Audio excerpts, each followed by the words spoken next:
for the Joan Quinn Profiles. As an editor for Andy Warhol's Interview, the Los Angeles Herald-Examiner, LA Style, and Detour magazines, Joan covered the social set, the Hollywood hotshots, the international art scene, the mysteries of food, the excitement of travel, and the fabulous world of fashion. Joan continues to find creative people on the cutting edge who make things happen. Here's Joan Quinn. Hi, I'm Joan Quinn, and welcome to the Joan Quinn Profiles. Waiting to be profiled are performer Steve Solomon and singer Diana Tash. Performer, writer, and quasi-musician Steve Solomon was born and raised in Brooklyn. He grew up in a multi-ethnic neighborhood where he heard all kinds of dialects. Steve went from being the class clown to the college MC to being a teacher, but teaching wasn't enough. It led him into a business career. What was that business? Show business? Partially show business. I was an administrator in the school systems for a long, long time. I just couldn't take the politics. It drove me crazy. And I always dabbled in doing shows and roasts for the schools and the temples and churches in the community. But did you go actually into regular business after that? Or? I did. When I left the school system for a while, I got involved in television communications, and I owned a cable system in the Caribbean basin, and then I eventually owned 3 of them. Oh, so you can run the show today? No problem. Take 2. Where was your first show, Steve? My first show, well, a lot, you know. Go back to your I got to go further back from the show. I knew I could do voices. When I was 12 years old, I used to deliver Chinese food in Brooklyn. And we had these apartment houses. And I learned that if I pushed the doorbell and they would say, "Who is it?" I would say Chinese delivery. They'd never open the door. So I learned as a kid that they would go, "Who is it?" I would go, "Just a minute," and then they opened the door. That was it. So that must have told you what to do. That was it. So I said, I can make money at this, you know. And then they probably wanted to tip you more too, because you spoke Chinese. Yeah, he's gifted. The kid's gifted. So then you went on. You taught school. You were an administrator. Yeah. And then you went to the cruise ship lines, huh? Well, after I started dabbling in comedy. My management people decided that, you know, let's see what he can do on the cruise ships.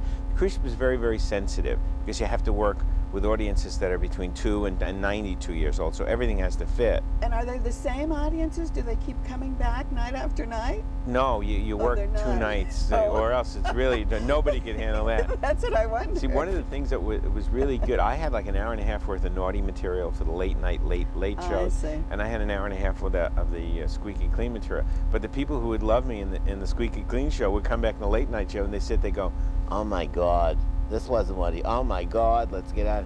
So it was different, but I had a lot of material. Totally. Did you do any kind of acting other than your stage acting? I mean, have you been in films? No. No, just Why comedy. is that? I truly didn't focus that way. You know, it was comedy clubs until I realized I wasn't getting any place in comedy clubs. I didn't want to. I didn't want to butt heads, and I wanted to find a venue that would give me the opportunity to grow, and this did. So you did stand-up, is that what you mean, in comedy clubs? For a long time, yeah. And then the show that you're doing now? My mother's Italian, my father's Jewish, and I'm in therapy. Yeah, we want to know if the therapy worked. You've got a smile on your face. It worked. It worked. There's so many sounds in that show. It's at the Brentwood Theater, and like the zipper. My grandpa's zipper. Yeah, and then what? Well, we got squeaking on the floors, we got arrows flying, we got all kinds of other things. Yeah, guy putting on the rubber gloves at the, yeah. You know, all Are kinds you a of stuff. ventriloquist? No, Yes, I just but do it sound. looks like it. When I was sitting in the audience watching, it looked like it, well, because you don't move your lips or anything. No, you don't have to. Those are the sounds you make. Talk about when you were growing up. You said you were delivering things. You probably had to have a job when you were a kid. Yeah. And you had this Jewish background and this Italian background, a bubby and a nonna. Absolutely, and it was terrific. You know, the point was that they were focused on one thing, raising me properly. Steve. That was it. You know, the traditions made the Jewish family different than the Italian family, but the point was everybody was strict. Everybody. There's a cute story about my grandma always used to smack me in the tush or the head or whatever. Get out of here. One time she hurt her wrist, so she calls up my Angelina, my grandma Angelina, my Nona. She comes over. I'm looking. She says, "Come over here. You did something wrong." And she hits me. I said, "What are you doing?" She says, "Grandma hurt her wrist. I'm the pinch hitter." Oh, is that right? So she came in. And the Jewish grandma probably took your ear. Always. I want you to be somebody. I want you to do something. Yeah, were there different demands on you from the families? No, just be somebody. Just be somebody from both sides. Yeah. Morally, I had to be a good person, and just be somebody. So did you have to go to Mass? No. You never went to Mass, you only went to temple? No, I would go pick up my grandma at church because we'd go for ice cream, but that was pretty much it. So they didn't make you go to Mass and then make you go to temple? My dad wanted me to be bar mitzvahed. I was going to say, so were you bar mitzvahed? Yeah, my dad wanted that. So, that was important to him. So you probably feel more Jewish? You know, it's really tough. Like I say in the show, when I say, you know, when they say to me, You know, Steve, you don't look Italian. well, I'm half Italian, the bottom half. What could I tell you? We'll go into it at the show, but not now. I know, but the thing is, I guess you because of your name, Solomon, Yeah. and that accent, so there's an identity that's a lot different than an Italian accent. Sure. I wouldn't fit in the Sopranos. No, yes, But I you could do their would. voices, no problem. Don't worry about it, See? because that's what I grew up with. What are you talking about? I told you, I knew you could do that. How many characters are in the show? 32. 30? Really? I Yeah. heard 32 voices? Yeah, you heard 32 voices. What were they, some of them? Oh, some of them. Your favorite? My favorite, my sister the smoker. There's no question about I it. know, she's my favorite too, but And- tell me some of the other ones before your sister the All right, you smoker. got my grandma Angelina. My grandfather talks like this all the time. My Bobby speaks like this all the time. You got people who talk like this when I meet in the street. You got cops that pull me over and go, "Damn boy, you've been speeding," and stuff like that. That was that great joke. That it was that great That was joke. a joke. This is what's killing me, Joan. You know, we've done this show for probably 250,000 people around the country, and they jot down the jokes and they email them to everybody else. And we've sold thousands and thousands of my CD, just jokes. And you know what? They pop up on the internet, and somebody said, especially when you work with the old people down in South Florida, they go like this. Wait a minute, I heard that. Oh, I heard did that. they do that in the They show do when that. you start I talking? heard that. Well, they're mine, darn it, and I wrote it. And when you have that coming from the audience, I know you like looked at them and went, "Just a minute, what'd you say?" You could always tell. Well, sometimes you're right. If I see the audience knows where I'm going, I stop and I go like, I break character. I go like this. Don't get ahead of me, and it cracks them up. But it's That's not planned, huh? No, You have it to happens. wait. What happens if you have someone just staring at you? It bothers me. It really does. I think they have terrible hemorrhoids or something. They shouldn't be there. It's very difficult. Because you think they're not going to laugh? No, I just wonder if they're going to, like, you know, a drive-by shooting. It'll be a sit-by Oh, shooting. You know, like this. I don't like you, son. You know, I don't know. So it's very difficult. The funny thing was the day that you were talking, you did the police officer pulling him over, I had just found that joke. It was like a St. Patrick's Day joke, and they did it with an Irish Does it kill you thing. or what? And then you came up, and it was a totally different Does thing. it kill you? 10 years ago, just a quick anecdote. 10 years ago, my cat died. I love my cat. But you couldn't get near the cat to give it any medicine or it would rip you to shreds. So I wrote a story called How to Give a Pill to a Cat. 10 years ago, I wrote it. I sent it to two of my friends who sent it to 6,000 of their cat lovers who sent it to the Association of Cats. And you know what? You just do a search and say How to Give a Pill to a Cat. There's a million of them out there. And it's mine. It's Steve Solomon's. So those jokes on the internet all come from you, and the audience knows it. We knew. I went, I just heard that. but Yeah. you know, it doesn't matter how you hear it, because when you deliver it, it's always with a different accent or with different inflections, and you just have to laugh. Well, I look at it this way. You know, you've seen copies of the Mona Lisa, but the original one is the best. You know? Did you write the show, or I did you did. have people helping you? No, I wrote the show. I really wrote the show by myself and nurtured it on the road. And who directs you? It was originally directed by somebody named Andy Rogo. Now we just pretty much follow my script. So no one has to be there telling you move this way. Is it choreographed? Do you do it? It's going to be changed a lot when we go to Broadway next fall, and we'll get a regular Broadway director. In what way do you think? They're Will going to the set reposition be the same? No, the set. I don't know what they're going to do. I hope it's pretty close to the same. I called you a quasi-musician, but you actually played the piano on stage. You give away a secret, don't. Oh, I'm not supposed to say that, but you played George Gershwin, which was very good. Thank you. Did you take lessons all as a child? For a couple of years. See, one of the things I get a kick out of is that at the end of the show, they come over, they go like this. Is this real? Did this really happen? Is this your story? I go, it's written by me. Yeah, of course it's real. Well, that's why I said, are you a ventriloquist? No, I know.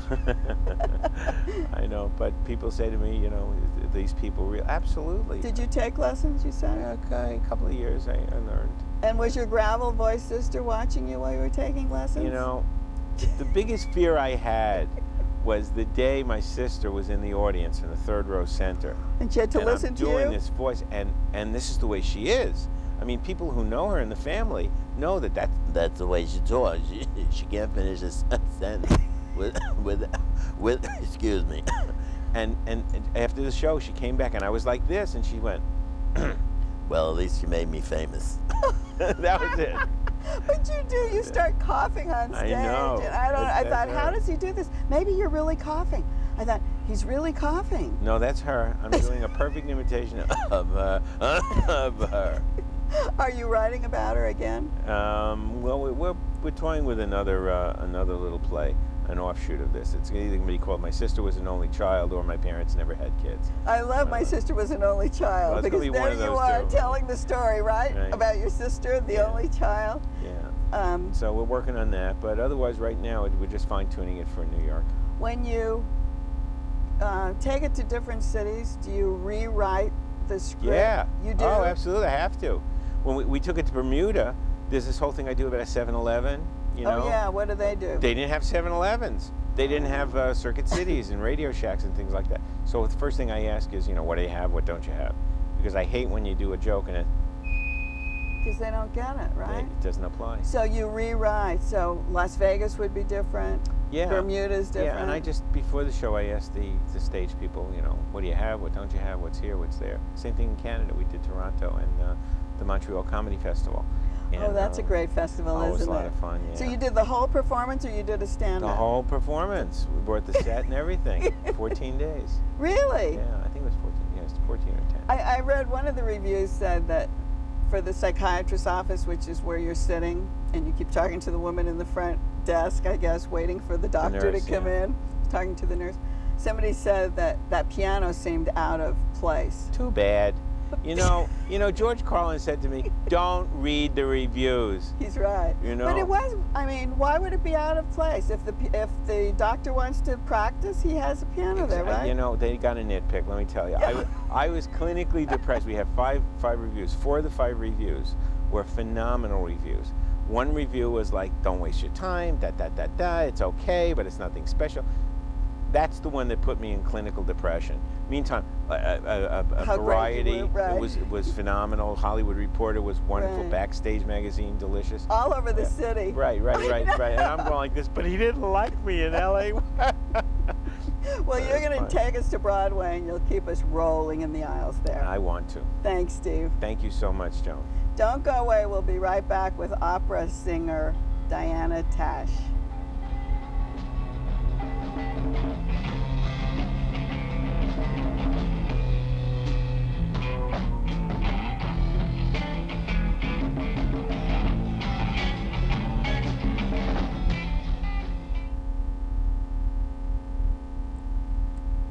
Hi, I'm Joan Quinn, and welcome back to the Joan Quinn Profiles.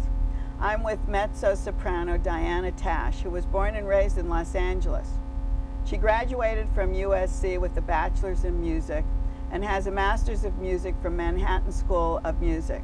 Diana, you were a resident at the LA Opera. What does that mean, and how does one become a resident artist? Well, you become a resident artist by auditioning. And once you are a resident artist, your job is to cover large roles and also take on some secondary roles.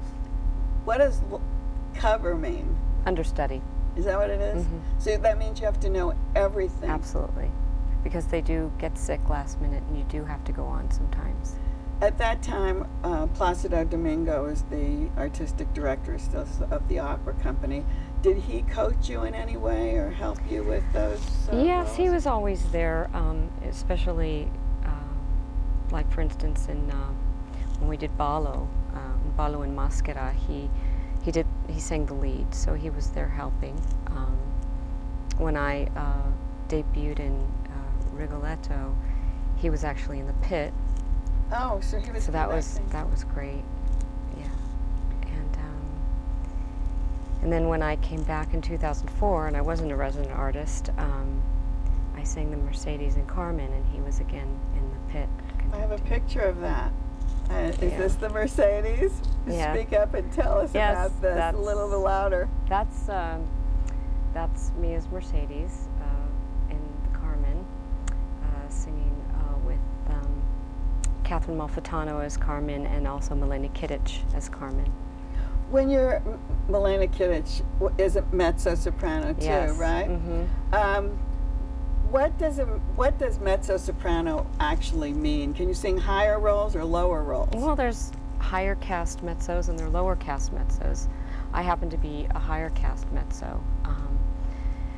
And, you know, you can be singing... Higher cast because yeah. you were a soprano. Well, I was a soprano before I became a mezzo 4 years ago. I had a baby and then my voice changed, and sometimes that happens. Is that right? Yeah. After you've trained to be a soprano, is the training different for mezzo or for to go lower? What No, is it? I don't think the training, I just think it's where your voice sits naturally, and sometimes it changes as you age, or like after you have a baby, it can also change hormonally. Things are going on in your body and sounds can just change. Really? What about the repertoire? That must be different for both. That's very difficult. When I first changed, I had to really just take on a whole new rep, and I learned 12 new arias the first year, which is kind of insane, but How do you I did do it. that?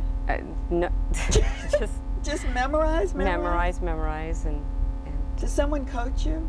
yes, I have a fabulous coach, Armin Guzalimian, who also Oh, I is know. my accompanist for my upcoming recital this Oh, Sunday. that's right. We have this on your CD, which is Remember Me. What songs are on here? Well, the arias that are on the CD that I'm performing in the recital is Mozart's Vado ma dove, which is a concert aria. Oh, so And- just especially for the stage, right? Is that Well, it's a concert aria. It's actually an insert aria that they sometimes used in another opera. Mozart did that sometimes. And then I'm also singing the Willow Song by Rossini, wrote in Othello. We always think Othello, you know, Verdi. was a stage, right? Yeah, but in this case, I'm singing the Willow Song of Desdemona by Rossini, and then also Noble Seigneur, which is by Meyerbeer from Les Huguenots.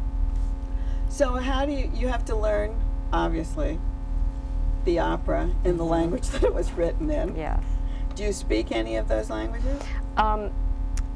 I can kind of trip through Italian, trip through German, forget it French. I haven't really taken any classes, and I have in the others. Do opera singers actually go and take classes Well, yeah. to study the inflect? I guess Yes. how to speak the language. Yes, while you're in school, you're taking diction classes, and you've got to take at least one language while you're in school. And then when you go through the opera, do you understand what you're saying? Yes. Singing? You do absolutely. understand? You take it apart so you know absolutely every single word you're singing. Absolutely. So the other thing that you're quite well known for is oratorio. Music or singing, what do we say? Well, that's what is that? Oratorio is more towards, I guess, sacred music. When you think of, Mozart Requiem, or Bach cantatas, which are done a lot in churches, or performed, you know, by different orchestras. So those are like single pieces then that are written Yeah, for... specifically. And how and why are you so well known for that? I think in the beginning of singing, in this singing career, I did a lot of that around. Did you love that? It's wonderful. It's wonderful music. I really did like it. Do you sing with an orchestra, or what kind of accompaniment?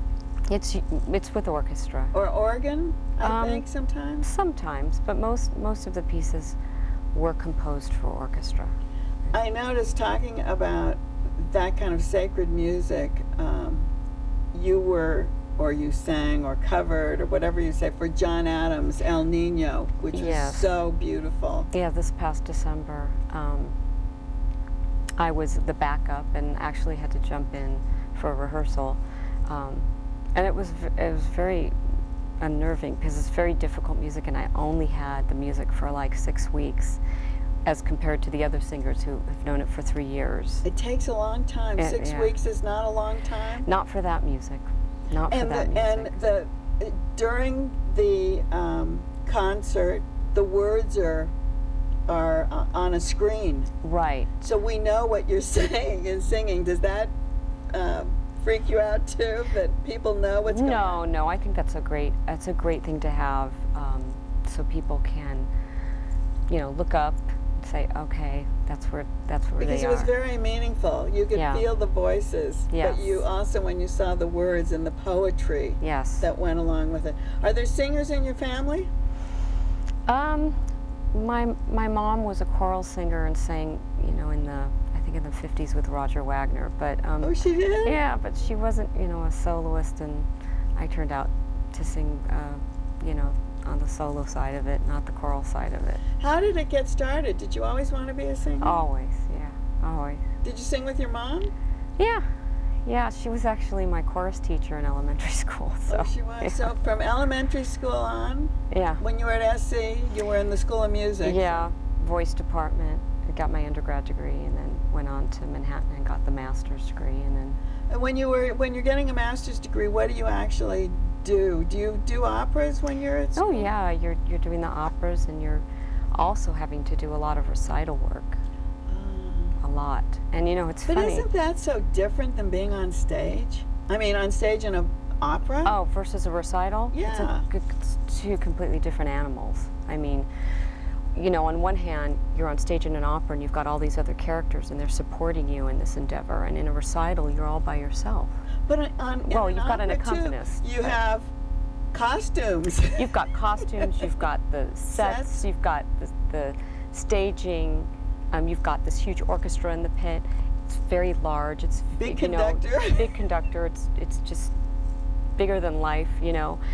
And then in the recital arena, you're in a small concert hall. It's very intimate, and your job is not only to, you know, sing beautifully, but you've got to interpret. You've got to show these people where you are, who you are, and each little song is a different situation. How do you decide what to wear? Well, you shop. I mean, really, because you're standing up there all alone. When you're in an opera, somebody's dressing you. You're a character. You're right. You're your own character. Yes, that's true. So what do you do, and how do you set the stage? You find a dress that you think is going to reflect different aspects of the music, I Do guess. you? I guess. And then what do you do with the stage? Well, you have the piano there, and you're there, and you know, you hope you're creating the atmosphere to fill it up. So it really is bare bones, isn't it? Yeah. I mean, you're really standing there giving it your all. It's a job. It's a job. And if you do your job, you're, you know, understandably tired at the end. What would be your dream role? Dream role. Gosh, that's a tough one. That's a tough one. You mean a dream role that I haven't done? Or either, if you've done it, or a conductor. Think about those together, and your favorite opera house. Oh boy. Have you sung in Europe? I have not in like many opera houses. I've sung in like summer festivals Oh, yeah. around.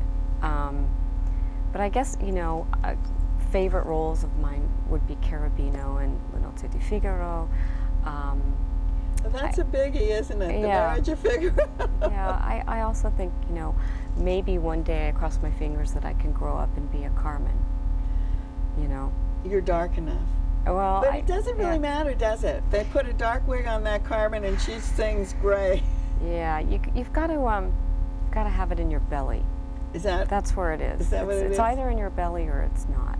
the you're singing the Magic Flute Down in San Diego. in San Diego, and San Diego commissioned that because Zandra Rhodes did the sets and the costumes. She's a costume designer she's actually a fashion designer from London, and that has been going all around. It's, I guess, 2 or 3 years old. I saw it in Dallas. I saw it in San Diego, and now you're going to be in it. Yeah. What are you going to be wearing and singing? Well, I'm going to be singing one of the spirits, and all I know is that the artistic director Ian Campbell said the costumes are skin tight.